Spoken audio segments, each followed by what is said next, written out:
We're just a couple of years away from where we're going to have the digital product passports on the product. So as a consumer, I'm going to be able to scan on the price tag the product and see exactly the climate footprint from scope 1 to 3 to understand, is this a product that is good for the planet or not? So I think that also shifts a lot of the marketing focus and communication focus into sustainability, because these are obligations we have to be able to fulfill here. And of course, also it's interesting from system wise, because it is a quite complex chain to have all that type of information.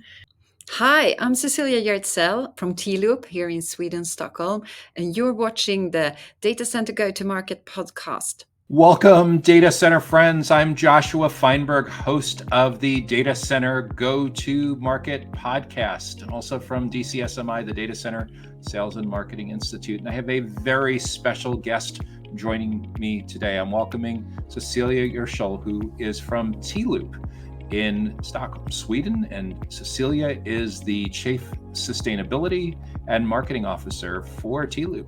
Cecilia, welcome to the podcast. Thank you so much. I'm really looking forward to this discussion. Well, thank you for joining us today. I'm thrilled to have you with us to share your insights. But where I'd really like to first start was, can you give our audience a little bit of insight into what led you to your current role leading sustainability and marketing for T.Loop? Did you always have this aspiration that you wanted to work on projects and teams that were so mission focused on sustainability? Have you always had an interest in working in digital infrastructure, or is this something that you picked up along the way during your career? Well, sustainability has always been very close to me, and part of my, already when I went to, well, in Sweden we say gymnasium, but I guess it's called college in the US. I was studying more like natural science, it was math, physics, and so on. And I was actually also having quite focused on sustainability within that area. It was quite practical. So I've always been very into how sustainability works in real, for sure, to understand how we can live in better balance with the nature. But then also when I started working after I took my exams in the university, we could come back a little bit later to that, how I ended up in digital development and marketing. But I worked, I did my management trainee program by Bosch Siemens Home in Munich. And Bosch as a company has very much sustainability in core. So we worked a lot with that in every project. So it was always about how can we capture the excess heat from the factories? How can we have a sustainability aspect when we're trying out new products? How can we ensure that also the new innovations improve the products, for example, the cooler or the washing machine, so it reduces water, the water consumption, or expand lifetime for food and so on. So that has always been part of the product development there. So of course that was also something that came very much into my DNA. But the digital aspect, that was more by accident, because from the beginning I wanted to become a publisher. And when I was doing my thesis, I'm born in 1975, so I didn't have computer education naturally in high school and so on, because it wasn't there actually. So I was really bad at computers. And when I did my bachelor thesis in literature in Stockholm University, I actually by accident took away all the system files, and I both destroyed the computer and my own thesis. And I was so tired with myself, so I said I have to become better at computers.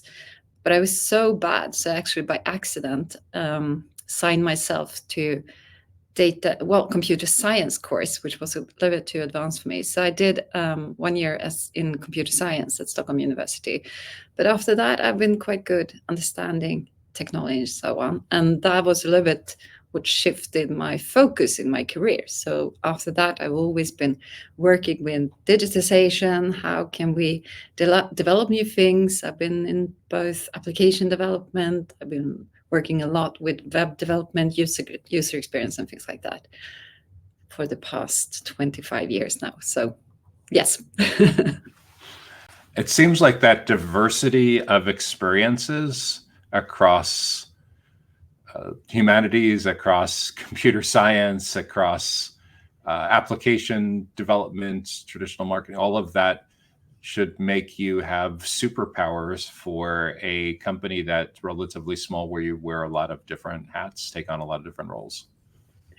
Well, I think, and it's probably also why I've really loved being in the startup world in that sense, because you need to know a little bit of everything, and it's really all hands in everything, because you never have that much resources, but you're also part of almost every decision, and you're very close to the development all the time, both of the company but also of the products. And I think so. And well, I did also in university, I did a master in business, so I'm very interesting on how to get businesses grow, and also understand the scaling, both in financials, how to get that in the organization wise and so on. So I think that is a fascination that I have for company building. So all in total.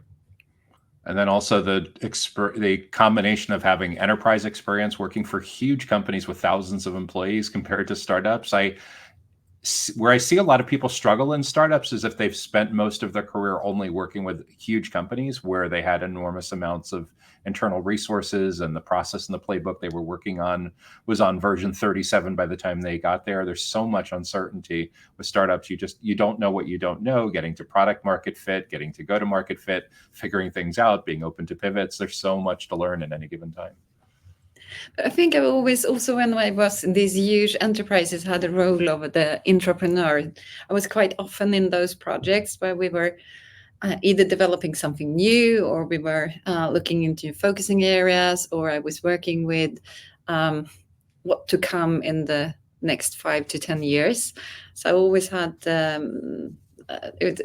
one part of my job has always been to have quite big of my part of me has been in the future, and that is probably what I like it as well. Envisioning what comes next.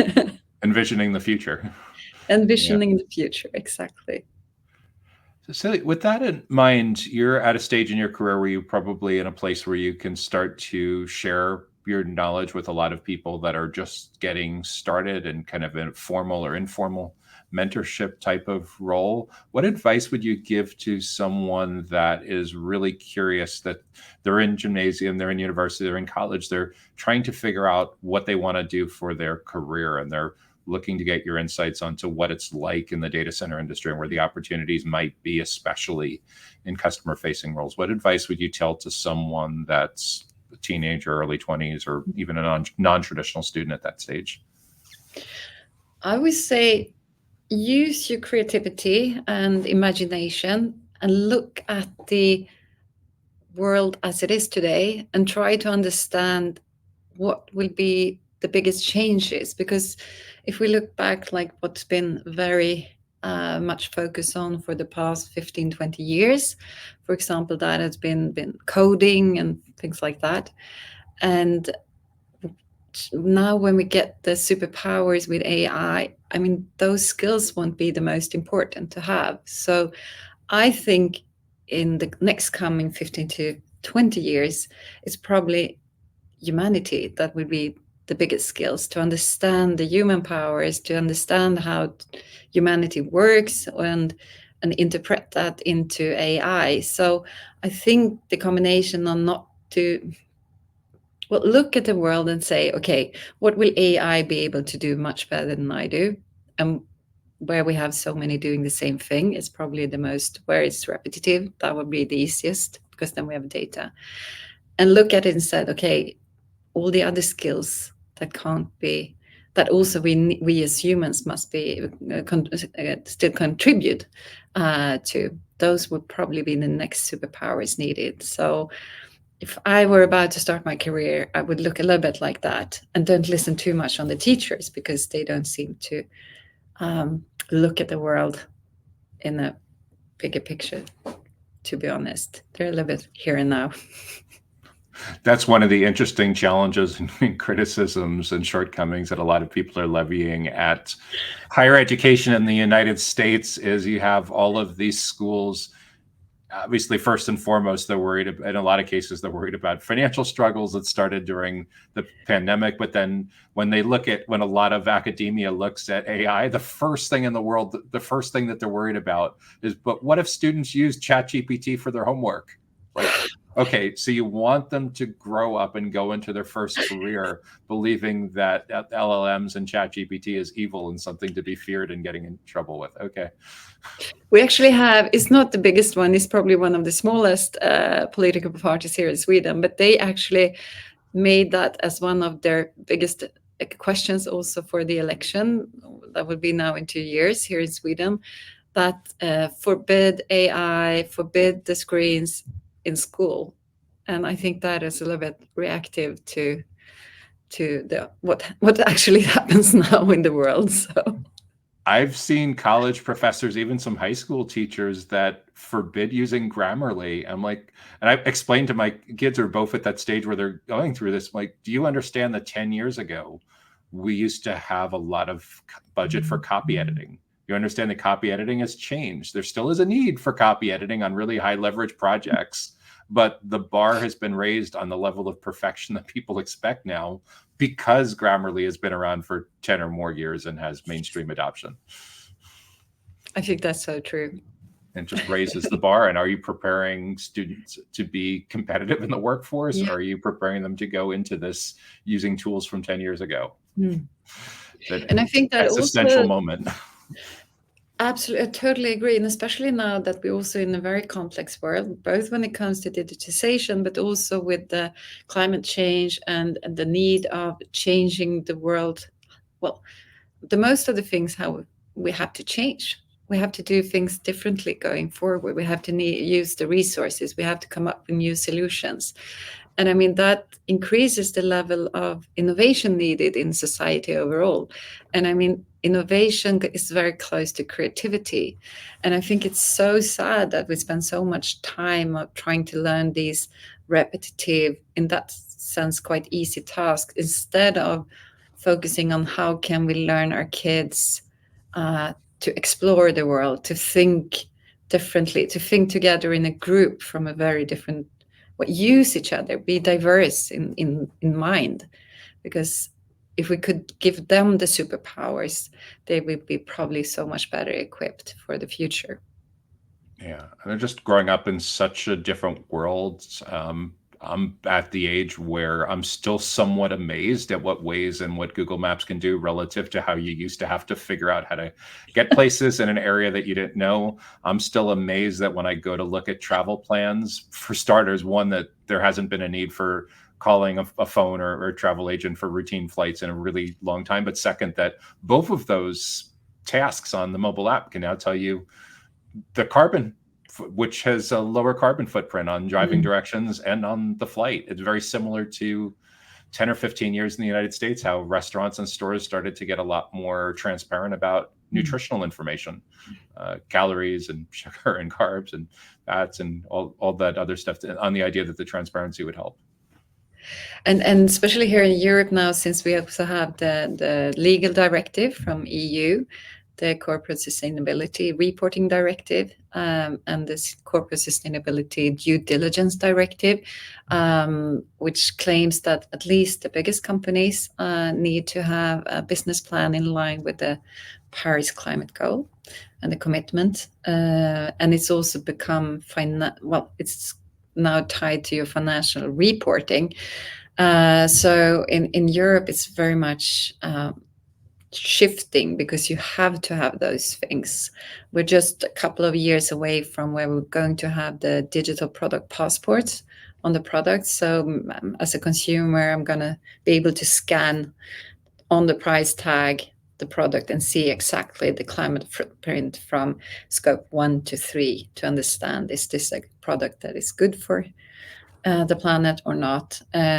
So I think that also shifts a lot of the marketing focus and communication focus into sustainability, because these are obligations we have to be able to fulfill here And of course, also it's interesting from system-wise, because it is a quite complex chain to have all that type of information, to be able to do reporting, but not sharing the most critical, well, the secret source of your business, but still being so transparent. And I think that is also interesting, because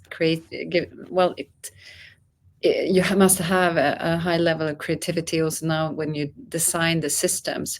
For example, one of the best TPP solutions I have found here in Europe is the Swedish Lingon, who is actually building that completely in a sustainable way on the blockchain. So suddenly we can see how the complex and quite advanced techniques also goes very much hand in hand with sustainability. It's a very different world. This whole idea of externalities, I remember learning about when I was in college a very long time ago, and I guess it was microeconomics. I think it was micro, not macro. But yeah, the whole idea that there are these costs that are outside to what we normally think about, but are very much relevant for the planning. And at the time, I was talking with someone yesterday. I remember being at a data center conference about 10 years ago. And at the time, there was one CEO of one company who was talking about sustainability and their approach to carbon neutrality and energy efficiency. And at the time, he may as well have been speaking a completely different language than everyone in the room could understand, because there just wasn't. And all of a sudden, within a period of a decade, now it's front and center. And I think now it's also coming to sense for all those who have just SaaS products or software products, because that has also been a little bit saying that, okay, but we don't have any physical products, so we don't have a climate footprint, which is of course not true, since we all know that the cloud is not a cloud, it's actually data centers. So I think that is also quite interesting now, that focusing from scope 1 to 3 also forces the digital environment or the technical systems to sort of be you can measure the footprint even there, and we need to do that, and we need to show what type of energy we use, and where the data is stored, all the things like that. It's coming now up to the surface to see, are we building the infrastructure for digitization also in a sustainable way. So coming back to infrastructure and data centers, we've talked about advice for people that are brand new to they're just getting their career started. You're in a fantastic place in that you're able to influence sustainability and marketing leadership for a company that's very open to seeing sustainability as such a core part of its mission.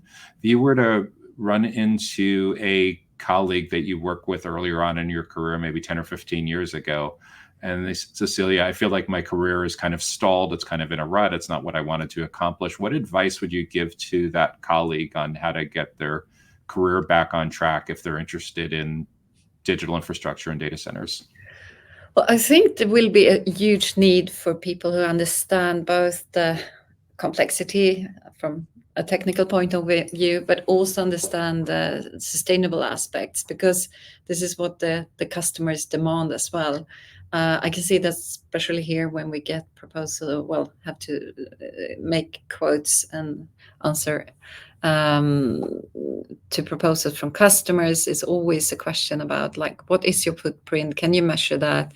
Have you a plan to become climate neutral? Things like that. And so far, it's been, if you look back 10 years, perhaps those people who worked with that, they were experts in just the calculations, but that is not enough anymore. So today it's a lot of, it's important that you both have the domain expertise and understand what's really happening in this part of the technical area, or it goes down to materials, how we put things together, how it uses energy, and so on, and into also understanding the complexity in sustainability, because it's not, I think that is what triggers me working also in sustainability, because it could be so that I'm looking at one thing and saying, okay, this must be the best solution, this is probably the greenest solution, and so on. But it could be so in scope 1, but then when I follow the process, it turns out that if I look at the complete chain, is not true at all. And I think we need to be so much more people in this area who both have the expertise within the domain, but also in sustainability. And I can see that especially here in Europe, that if you have that type of combination, there's a huge need for that type of expertise. The Data Center Go-to-Market podcast is sponsored by DCSMI, elevating the role of sales, marketing, and go-to-market GTM professionals in the growth of the data center industry. To stay informed about upcoming episodes, make sure that you subscribe to the Data Center Sales and Marketing newsletter on the DCSMI website that can be found at www.dcsmi.com. Again, that URL is www.dcsmi.com.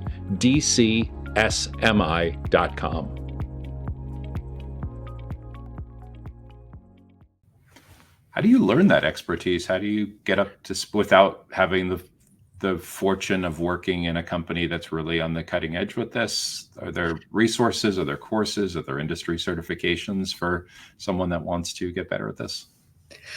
I think, first of all, yes, there are qualifications. So I think one good thing is to look into the CSRD directive and the framework that is used here in Europe, because it's very complex. But once you get into that, and if you understand the reporting of that, then you have come quite big. Well, you will have gained a lot of knowledge within this area. But then there's also a lot of these exponential roadmap initiatives where you also can gain the information. I'm going down now to Rome in 2 weeks to be part of the Climate Reality Leader education that was is part of the Climate Reality org that was founded by Al Gore.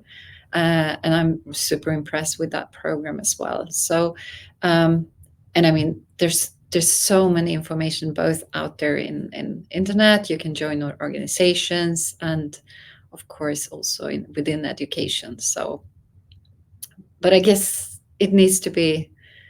You need to really also like understanding the figures into it, because that's a little bit the trick as well, to understand and be able to calculate the carbon footprint. When you zoom out and look at a more macro level beyond just what you're doing at T.Loop, beyond what's being done in Sweden and the Nordics and Europe, and you look globally at digital infrastructure, what do you feel is the biggest mistake that leaders are making that you wish they would look at a little bit differently? I think the biggest mistake we're doing now, and that goes both for leaders and for buyers, I must say, in the data center industry, is that we think it is both safer and greener the bigger data centers we build. So these huge data centers that we see now that goes for thousands of megawatt, they are not greener because they have a footprint. They use so much electricity and turn the electricity through the service into so much heat that we can never use that type of excess heat at one place. So distributed data centers is the only way that we can actually capture all the excess heat and turn that energy into something new and have a circular business. But I think also it's equally important to see how we built the data storage, because now we put so much of the data at one place. For example, here in Sweden, we have 80% of all the Swedish authority data in 7 data centers.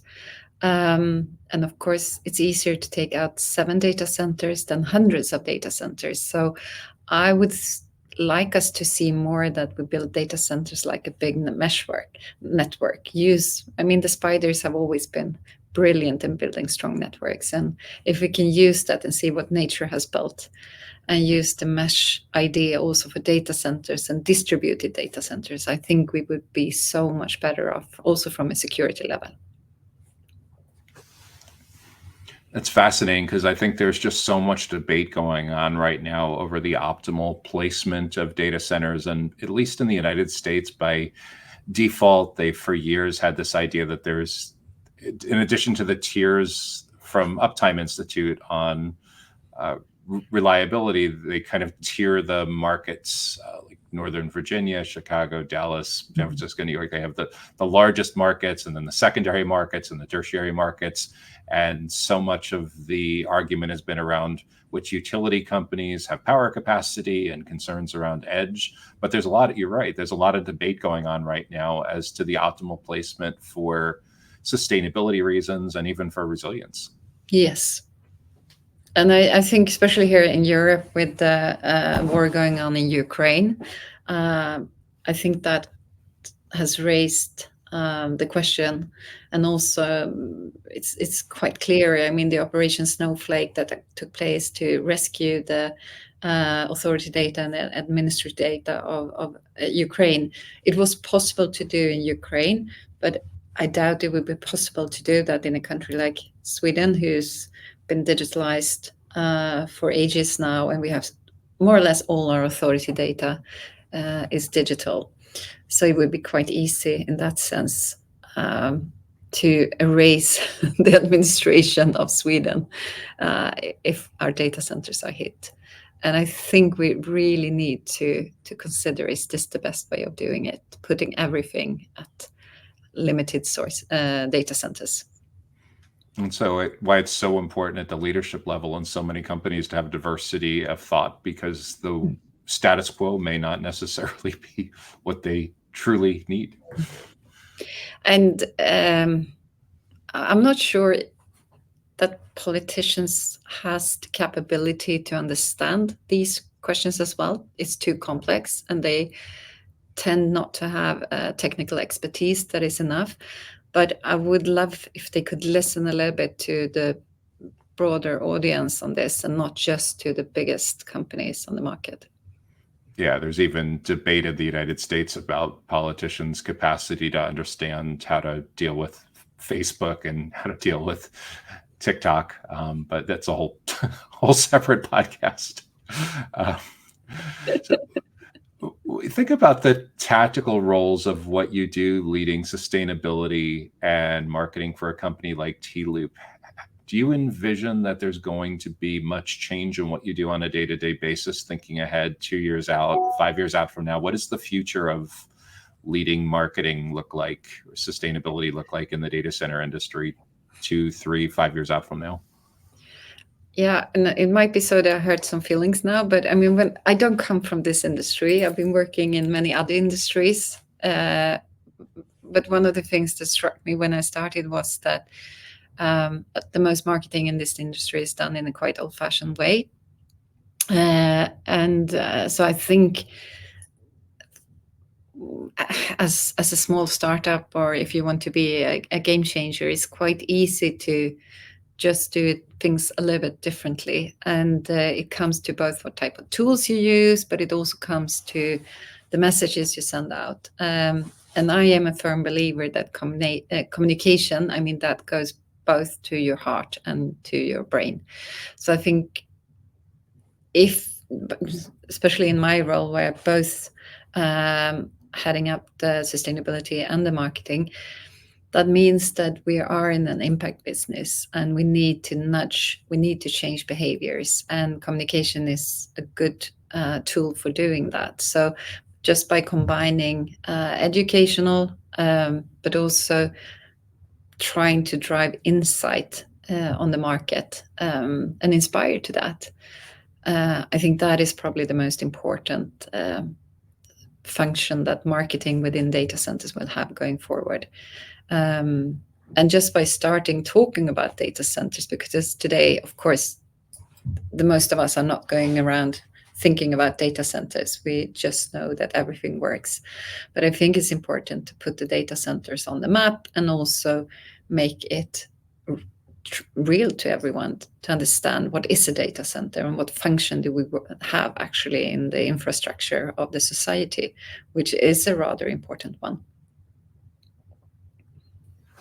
And I see exactly the same reality that you see, where we have all of these companies that are trying to sell digital infrastructure using a playbook from 10 years ago. And it's almost as if the people that are making these decisions are extremely close to retirement, and they're thinking that their average buyer is also extremely close to retirement. And the reality is, two people like us that are mid-career shouldn't be on the bleeding edge with this. And I at the risk of overgeneralizing, when I started going to data center conferences 10 years ago, and I was in my early 40s, it was bizarre that I was one of the youngest people in the room. Like, where are all the people that are in their 20s and 30s that are in the early stages of their career? And they're just more, and it's improved a little bit over the last decade, but there's still a lot of work to do. And I think something as basic as like understanding your buyer personas and understanding how they want to consume information, understanding their preferences, how they research, is a super important exercise for so many to do. Yet in a lot of ways, it's getting lost, and there's only so much resources and energy and priorities to go around. So it's challenging. Yes, and I'm happy that it's not just me that is pointing this out, so we have a shared view. But I think there is, but that is also what makes the industry fun, because we can do so much changes altogether in this industry, and make the industry act differently as well, and quite easy. I mean, I think today, with the digital tools, it's quite easy to reach out, which is fantastic, because I mean, I can sit here in Stockholm and still reach an audience globally, just by using digital tools, and it's amazing. Yes, exactly. We have all the superpowers to be able to make influence and create impact. Yeah. A generation ago, if you wanted to have a news program, it was extraordinarily expensive, and you needed to go to broadcast media and buy airtime and production, and it was just out of reach for everyone. And just the idea, and the strange part is, with how much pushback there is against this, is the tools have gotten better. It's become increasingly democratized, but webinars have been around 15 years. YouTube's been around 15 plus years. LinkedIn's been around 15, 20 years already. And yet there's still resistors and still relatively early adopters. But you always say the hardest part with digital transformation is behavior modification, changing belief systems, the people part of it. So yeah, that's like one of the biggest roles of marketing, with educating and building trust and inspiring change. But I think the webinars and also this type of, it's amazing, because I mean, you're sitting in Florida, isn't it so? And I'm here in Stockholm, and we can have this real-time conversation. And I mean, it is quite amazing. So we have shrunk the world in that sense with the digital tools. But I think still also people, well, that is my best advice to give to marketeers in this industry. Explore the different tools, try them. There's such a good toolbox out there, and just like you said, it costs nothing. I mean, you get so great tools for a couple of dollars on subscription per month, and if you can put that together as your toolbox, it more makes. I mean, as I say, I have two roles, and I would say that, but I also have a whole assistant team in my own GPTs. So, I mean, just by having those, combining that with other tools, there's so many things that can be done during one day, and you don't have to do it yourself. That's why early on they called some of these tools virtual assistants, despite the fact that there actually is a job role of people as virtual assistants, or they called these. It's no huge surprise that Microsoft called the brand around this Copilot, because it's a lot like you're flying the plane and it's sitting there with you, helping you navigate and make good choices. Yes, and I mean, I'm using ChatGPT, and I have built, I think I have 5 different GPTs, so I train them all. So I have one for my ISO processes, I have one for sustainability, I have one for the marketing, and so on and so on. So, and they all have different tonalities and been trained differently. So, and they work so well. And as a lot of the experts in AI say, is the AI that we see today is the worst AI that we're ever going to see. Yes. I know, but it's good that we're the one who tries this, because we've been used to trying all the tools in the first level. So It's the data. It's who has access to the best data yeah. set for the best training of models. I remember going back probably 15 years ago at this point, that people, when they needed a phone number in the US, they used to call something called directory assistance. They picked up the phone and they got a dial tone back when people still used landline phones, and they called 411. And at some point, the cost of doing that got fairly expensive. So Google was experimenting at the time. They created this service called 800 Goog 411. And I think they had it going for 2, 3, 4 years, where Google was disruptively figuring out how to provide the service for free. Now it's super clear what they were doing. They were sampling millions of people's voices to start training the model. So Android and Chrome would allow you to start doing voice typing. And there was a time when this was brand new. It wasn't, Yeah. Now everyone just accepts the fact that Alexa and Siri and Google can do all of these capabilities, but there was a time when it was brand new and the accuracy needed a lot of improvement. And I mean, I think that's also a good case on what Google is so good about, thinking ahead. So really understanding, but just the data, the lack of data, even though we have so much data stored, but I mean, we still, and of course we have to debate as well, do we have the right quality of the data to train? But I mean, that is a growing problem as well. We don't have enough data to develop as quickly as we want to. So with how you're using ChatGPT today, how do you anticipate that your daily and weekly routines are going to change over the next couple of years? Feels like I just started, but for example, I tried, so we built in one flow just to explore a little bit, could we do this totally AI based? So we have one AI based LinkedIn flow that comes every third to every fifth day, where we actually have posts who we have taken out themes, like these are these type of areas of information we want to scope, and we ask our GPTs to come up with interesting link posts based on these themes, and then we also ask the GPT to prompt a good photo in Midjourney to this one, and then we build together everything using Make. So Make is the integrator who picks up the photo and the text and posts it for us. And it's been quite interesting as well, because it's a little bit giving up control, but I also like that, because that gives me new insights. That GPT, they find different aspects and different themes and angles on the information, which I would never think about. So I think that is also super interesting to see what type of information we can bring to the conversation. The research assistant aspect of it. Yes. Yeah. So with all of this in mind, it seems like you have 3 or 4 different strong areas of interest to keep up with. You have sustainability, you have all the normal activity going on in digital infrastructure in the data center industry, keeping up with the tech stack needed for marketing and sales productivity. Do you have any favorites, bloggers, YouTubers, podcasts that you lean on that have been super helpful and that you think would be a really good fit to interview next on this podcast?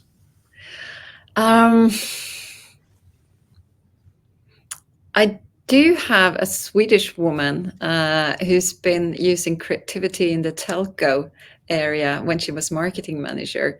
I think it would be super cool if you could interview her. I mean, she's not from the data center industry, but she changed completely how the communication was done in the telco industry, and also put that brand she was in charge of in a totally different position. And her name is Johanna Salman, and she used to be the MD for a niche brand here belonging to the Telia company, who's called Halebop.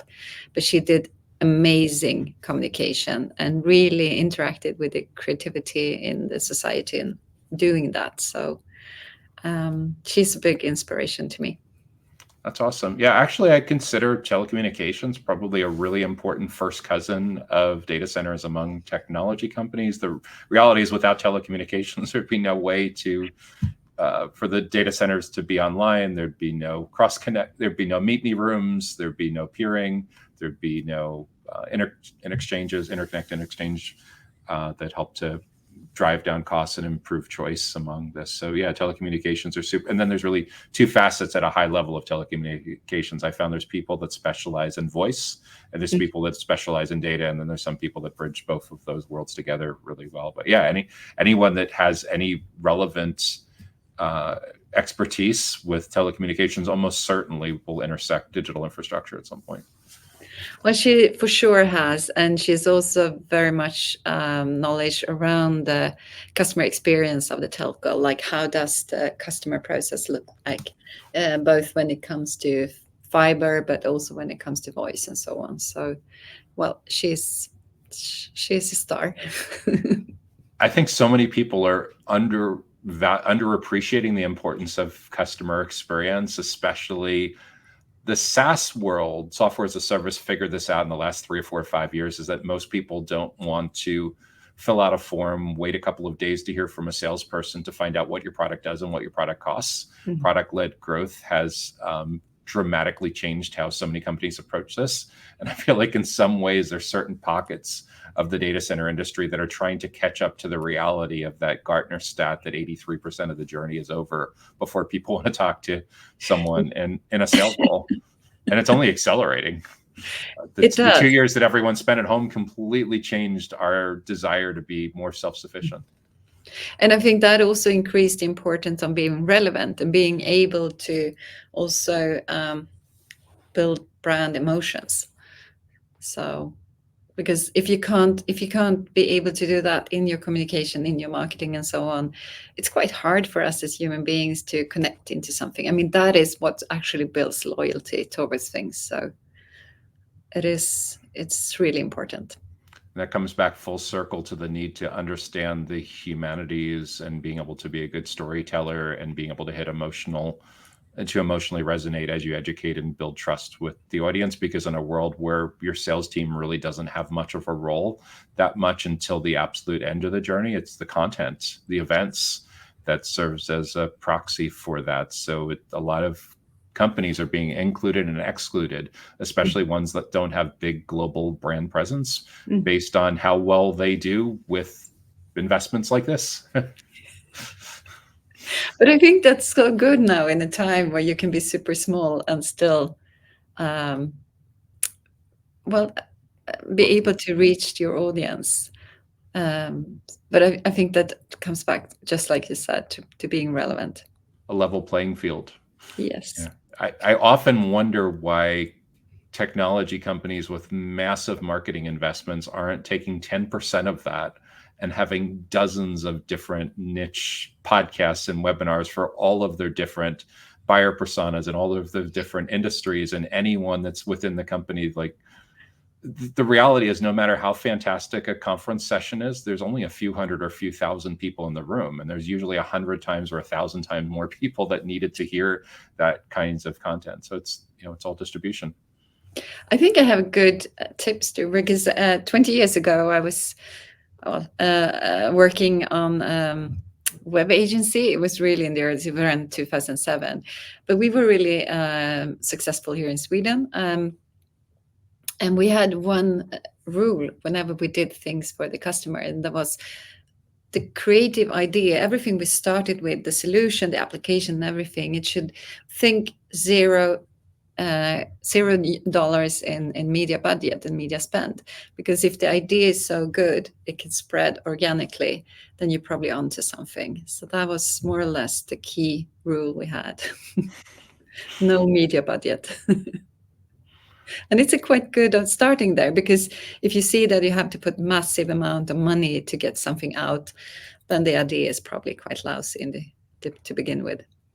Which again comes back full circle to providing value, to understanding who your customers are, understanding their goals and challenges, understanding how you can provide value in a unique, differentiated way that stops and gets them to stop and pay attention for the right reasons, not because you just paid to interrupt them. I actually had Facebook taken down a newsletter for us when we did that, because we had such good traffic reach. This was probably around 7,011 or 12. I know that for sure, because Facebook didn't have an organization here in Sweden, and they took it down in San Francisco because we had massive reaction to the campaign, and they thought it was just a spam, but it was just loyal followers. Went viral. It went viral. That's terrific. Cecilia, thanks so much for sharing so generously today. I know hundreds, thousands of viewers and listeners and readers are going to get so much out of what you shared with us today. Really appreciate it. What's the best way for someone to follow what you're working on, what T.Loop is working on, if they want to reach out to you? Are you active on LinkedIn? Yes, so please connect with me on LinkedIn, follow us in T.Loop. We try to share as much as possible, and that goes also for what we do in sustainability. It's really my ambition to be as transparent as possible, sharing what type of tools and ways of doing, and also learnings, because I will do tons of mistakes every day, but I'm more than happy to share them, because I think that is the only way to learn from your mistakes as well. So follow us on LinkedIn. That's terrific. Thanks so much. I've been speaking today with Cecilia Hjertzell, who is the Chief Sustainability and Chief Marketing Officer at T.Loop in Sweden. Thanks so much, Cecilia. Really appreciate it. Thank you, Joshua. Thank you. Take care now. You too. The Data Center Go-to-Market podcast is sponsored by DCSMI, elevating the role of sales, marketing, and go-to-market GTM professionals in the growth of the data center industry. To stay informed about upcoming episodes, make sure that you subscribe to the Data Center Sales and Marketing newsletter on the DCSMI website that can be found at www.dcsmi.com.